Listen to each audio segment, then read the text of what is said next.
দুর্নীতিতে আকণ্ঠ নিমজ্জিত একটা সরকারের মধ্যেও দুইজন মন্ত্রী সততার সাথে শুধু সংসদ সদস্য না, শুধু মসজিদে ইমামতি করেন নাই, শুধু জানাজা পড়ান নাই, তারা মন্ত্রিত্ব পরিচালনা করেছেন এবং 3 মন্ত্রণালয় পরিচালনা করে আমাদের আমিরে জামাত শহীদ এবং শহীদ সেক্রেটারি জেনারেল 1 টাকার দুর্নীতি করেছেন বলে যদি চ্যালেঞ্জ করে ঘোষণা করেছিলেন যে কেউ প্রমাণ করতে পারেন, শুধু মন্ত্রিত্ব না, শুধু সংসদ পদ না, শুধু সংসদ সদস্য পদ না, জামাত ইসলামীর সাধারণ সহযোগী থেকেও আমরা পদত্যাগ করব। আজ পর্যন্ত এই রেকর্ড আমাদের সংসদ ভবনে আছে, প্রেস ক্লাবের সংবাদ সম্মেলনে আছে, এই চ্যালেঞ্জ কেউ গ্রহণ করতে পারে না। টিআইবি সংবাদ সম্মেলনে সাংবাদিকরা প্রশ্ন করেছেন টিআইবিকে তৎকালীন সময়ে, আপনাদের কাছে তো অনেক তথ্য থাকে, জামাতের এই মন্ত্রী সম্পর্কে আপনাদের কাছে কোনো তথ্য আছে কিনা? ওনারা বলেছিলেন আমাদের কাছ থেকে তো নাই, আমরা তো তথ্য পাই আপনাদের কাছ থেকে। সাংবাদিক বন্ধুগণ, আপনাদের কাছে কোনো তথ্য আছে কিনা? আলহামদুলিল্লাহ, সততার এই মাপকাঠিতে বাংলাদেশ জামাত ইসলামের এই শহীদ নেতৃবৃন্দকে আল্লাহ প্রমাণিত করেছেন। যোগ্যতার ভিত্তিতে বাংলাদেশ জামাত ইসলামীকে আল্লাহ তাআলা প্রমাণিত করেছেন। আমাদেরকে একসময় কটাক্ষ করা হতো, এরা হুজুর মানুষ, এরা টুপি পরে, এরা পাঞ্জাবি পরে, এরা দাড়ি রাখে, এরা কি জানে, এরা কি বোঝে, এরা শুধু মসজিদ চালাইতে পারে সর্বোচ্চ, তাও ইমাম থাকবে, তারা কমিটি থাকবে। আমরা ভাব আছে না নাই? একখান ভাব আছে। এই ভাবকে মিথ্যা প্রতিপন্ন করে বাংলাদেশ জামাত ইসলামীর নেতৃবৃন্দ তারা প্রমাণ করেছে যোগ্যতার ভিত্তিতে আমাদেরকেও যদি আপনারা দেশ পরিচালনার দায়িত্ব দেন, যেভাবে মসজিদ হকের সাথে পরিচালনা করা হয় একইভাবে হকের সাথে দেশ পরিচালনা করবো আমরা। এই জন্য এক বিশ্ববিদ্যালয়ের ভাইস চ্যান্সেলর উনি কয়েকজন লোককে নিয়ে ইমামতি করেছে, এইটা ঠেলায় কিছু নাস্তিক এবং কিছু বাম ঘরানার লোকেরা চুলকানিতে আর থাকতে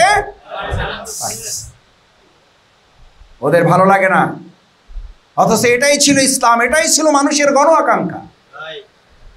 বাইতুল মোকাররমের মসজিদ হবেন গণভবনের ইমাম, গণভবনের প্রেসিডেন্ট, বঙ্গভবনের প্রেসিডেন্ট হবেন বাইতুল মোকাররমের ইমাম, প্রধানমন্ত্রী হবেন বাইতুল মোকাররমের ইমাম, জাতিকে নির্দেশনা তিনি দিবেন। বাইতুল মোকাররম ইমাম হবেন বাংলাদেশের প্রেসিডেন্ট। যতক্ষণ পর্যন্ত মসজিদ ভিত্তিক সমাজ বাংলাদেশে তৈরি না হবে, ক্লাব ভিত্তিক সমাজ দিয়ে, ইউনিয়ন ভিত্তিক সমাজ দিয়ে বাংলাদেশকে পরিচালিত করে বরকতের জায়গায় পৌঁছানো যাবে না। যোগ্যতার ভিত্তিতে বাংলাদেশ জামাত ইসলামীকে আল্লাহ তাআলা প্রমাণিত করে পরীক্ষায় আমাদেরকে আল্লাহ তার মেহেরবানিতে আমাদেরকে উত্তীর্ণ করেছেন। আলহামদুলিল্লাহ। কৃষি মন্ত্রণালয় দিয়েছে, এখনো সেখানকার লোকেরা বলে, এই মাঝে এখনই ফোন করে, ভাই আলহামদুলিল্লাহ জীবনে আর কোনো চাওয়া পাওয়া নেই, আপনাদের অমুকের সাথে মন্ত্রণালয় 2 দিন কাজ করার সুযোগ পেয়েছি। ওনারা বাটিতে করে খাবার নিয়ে আসতেন, না সংগঠন থেকে টাকা নিতেন, না মন্ত্রণালয় থেকে ওই দুপুরের খাবার নাস্তা টাকা নিয়ে আসলে পকেট থেকে বের করে দিয়ে বলতেন এটা সংগঠনের না, এটা সরকারেরও না, কারণ মেহমানটা আমার ব্যক্তিগত, এটা আমার পরিবারের মেহমান, এটা মন্ত্রণালয় টাকা দিয়ে খরচ করবে না, এটা আমার পকেট থেকে নিয়ে যাও। এই সাক্ষী দেওয়ার লোক এখন কৃষি মন্ত্রণালয়, সমাজ কল্যাণ মন্ত্রণালয়, শিল্প মন্ত্রণালয় এখনো বেঁচে আছেন তারা। তৃতীয় যে যোগ্যতায় বাংলাদেশ জামাত ইসলামীকে আল্লাহ উত্তীর্ণ করেছেন, দেশপ্রেম।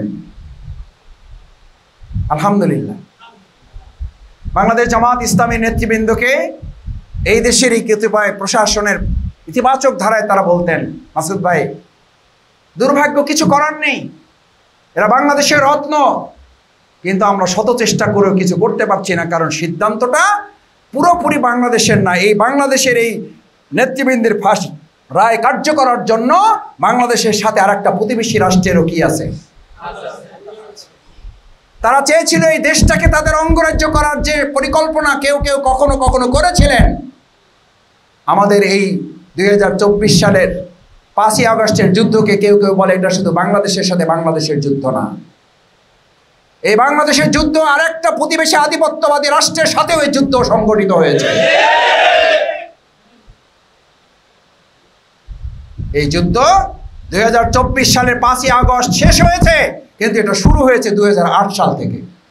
আপনাদের মনে থাকার কথা, টিপাই মুখবাদের বিরুদ্ধে জামাত নেতৃবৃন্দ যখন লক্ষ লক্ষ লোকের সমাবেশ শুরু করেছিল, তখনই সিদ্ধান্ত নিয়েছে জামাত নেতারা বেঁচে থাকতে বাংলাদেশে বাইরের কোনো শক্তির আধিপত্য এখানে প্রতিষ্ঠিত করা যাবে না। সেজন্য অন্যায়ভাবে আমাদের নেতৃবৃন্দকে ফাঁসির সিদ্ধান্ত তারা কার্যকর করেছে। সাবেক প্রধান বিচারপতির বই পাওয়া যায়, ভিডিও ক্লিপ পাওয়া যায়, যে এই সিদ্ধান্ত আমার ছিল না, আমাকে বাধ্য করা হয়েছে এই সিদ্ধান্ত কার্যকর করার জন্য। এই বক্তব্যের উপরে ভিত্তি করেই খুনি শেখ হাসিনার বিচার নিশ্চিত করা হবে ইনশাআল্লাহ।